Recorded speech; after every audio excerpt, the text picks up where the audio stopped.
Returning to my Coin Lady channel, I am pleased to see you again. XRP will be the topic of our discussion, and you can mark this event down on October's calendar. This XRP community, please enlighten me. Reason being, you can watch Chris Larson and Brad Garlinghouse right here at the Philadelphia Fed, where they are presenting on a panel about recent breakthroughs in payments. Tuesday, October 22nd is when this will occur. Some have noted that Franklin Templeton and BNY Mellon will be attending. The latter just received the exemption to hold cryptocurrency as a bank. I am eagerly anticipating the outcome of this monumental event and everything that follows it. Just so you know, elites frequently interact with specific individuals and reveal forthcoming events through the media. Fed Chair Jerome Powell hinted to the possibility of several reserve currencies a year ago, suggesting what's to come. As the impending monetary reset draws near, central banks are stockpiling vast quantities of gold. People fail to recognize that such resets have happened historically, despite the fact that they are inevitable. Although none have occurred during our generation's lifetime. Since the 1944 Bretton Woods Agreement, the US dollar has been the only reserve currency in the world. Global monetary systems often see significant changes around every 150 years. A new reserve currency backed by gold is being prepared by BRICS at the same time. According to Powell, there can be more than one big reserve currency, and this is indeed the case. On occasion, it has been the case. There have been times when that has been the case, he says. Also, I've always thought XRP looked more like a world's bridge currency, but David Schwartz recently remarked on X Spaces that there can be many world reserve currencies. In all honesty, I believe that's what XRP and XLM could potentially evolve into. The future of financial transactions will revolve around this, as it will unite all of the world's currencies. However, the Fed, Ripple, and the elites have been involved in this for quite some time. There was a representative from the Federal Reserve, David Mills, and the show is hosted by Sheila Warren, who was also a keynote speaker at Swell 2020 while she was at the World Economic Forum in the same year. In a World Economic Forum paper titled Central Bank Digital Currency Policy Making Toolkit, Sheila was also included. The report categorized XRP as being most useful for wholesale CBDC. Sheila and the Federal Reserve representatives' reunion with Ripple is another evidence that these kinds of ties are alive and well. It is evident that significant activities are taking place behind the scenes related to XRP and its potential use. XRP has been positioned as the future from the very beginning. I mean, there's a good reason why banks have always been a part of Ripple. But first, we'll take a look at SBI's impressive roster of strategic alliances. You may view all the banks listed here, but I'd want to draw your attention to SBI in particular because it is a Rothschild-run enterprise. Ripple's XRP token is owned 8.7% by SBI. Though XRP's link to the Rothschilds was always there, SBI has ties to Franklin Templeton as well. Franklin Templeton is also associated with Stellar. The firm is tokenizing assets on the Stellar platform through partnerships with XDC, SBI, and VC Trading, making hitherto unimagined possibilities for network use and adoption in Japan work.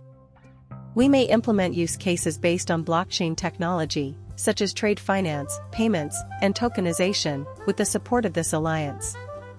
By now, it should come as no surprise that XDC will be working in tandem with XRP and XLM. Within the framework of that new monetary system, they will all be collaborating. This information was revealed by Meadow Farina, who had previously exposed the Rothschild family's ties to XRP. So, I initially demonstrated SBI, you can see it here again, but this time it delves even further. You will wake up impoverished, because the next catastrophe will strike while you are sleeping, Nathaniel Rothschild. The music is still playing, and lightning will strike. All markets are deeply faded, although few people know this. Be ready by stocking up on physical precious metals. A large amount of XRP was just purchased by Nathaniel Rothschild. The global monetary system is about to collapse, Nathaniel Rothschild. I mean a global collapse in the competence of paper currencies when I say that. The collapse of the dollar and the euro aren't the only ones. All paper money collapses and loses confidence. You will miss out on the chance to purchase cheap XRP when many exchanges are closed or split out. ISO Huge, Nathaniel and CJ Rothschild. You will be forced to use XRP, either directly or indirectly, when the bottom is in. They oppose screenshots in retail. Cyber attacks on NATO member states are being plotted. Nathaniel Rothschild. Get ready. In the event that your power goes out or your water shuts off, the supply chain will likely become paralyzed. It is imperative that you stock up on food and water, have a gas stove ready, and be prepared for street chaos in the absence of internet. This information was derived from the World Economic Forum. Listen, that was in 2021 when everyone was saying the same thing. A big cyber attack is coming before the new banking system takes over, so be on the lookout. They brought up XRP as well. According to what I've heard, many banks are already employing Ripple products and will continue to do so until regulations are clear. Australia, Brazil, and the rest of the world were all part of the Ripple's initial launch. You can even see the dates. Who was receiving Ripple effects in these banks? This began in 2014 and continued until 2020. Why did these institutions even bother to communicate with Ripple at the time? Probably because they were aware all along that Ripple was picked before the masses, before the banks, before the elites, which is why I warned you from the start, you're investing in the vision of the future that the elites have. The banks that were involved with Ripple are now testing out RippleNet, which is going to be incredibly important in the near future. XRP directly aids with Basel III capital requirements by solving liquidity issues that Ripple banks face. By using XRP as a bridge asset, banks can streamline their liquidity and reduce or eliminate the need for these dormant Nostro accounts. Holding big reserves allows banks to fulfill Basel III's liquidity coverage ratio without tying up capital that isn't necessary. Reducing the regulatory capital that banks are required to keep under Tier 3 and enhancing liquidity efficiency, XRP streamlines the cross-border payment procedure in simple terms. That liquidity crisis is imminent, as you are well aware. For the same reason, the Federal Reserve is collaborating with Ripple.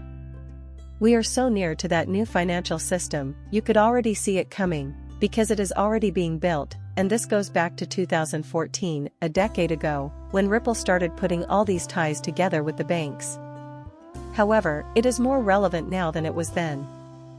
There are still a lot of loose ends to tie up, and the most of them have to do with the unbanked and banking. Since the testing was done years ago, all that is left to wait for is crypto legislation. Once the laws are in place, this transfer will be completed in what feels like an instant. This area is experiencing whale movement. 40 million XRP is being withheld. Shockingly, XRP is constantly moving on prominent crypto exchanges these days. Accordingly, when you see numerous X exchanges predicting that XRP would skyrocket to $1,000 or perhaps higher, you should take notice. The reason behind this is that these exchanges are already aware of the XRP moving around. They are also aware of the demand for XRP. The viewer's presence here is greatly appreciated. Bye for now, and please subscribe and like my channel.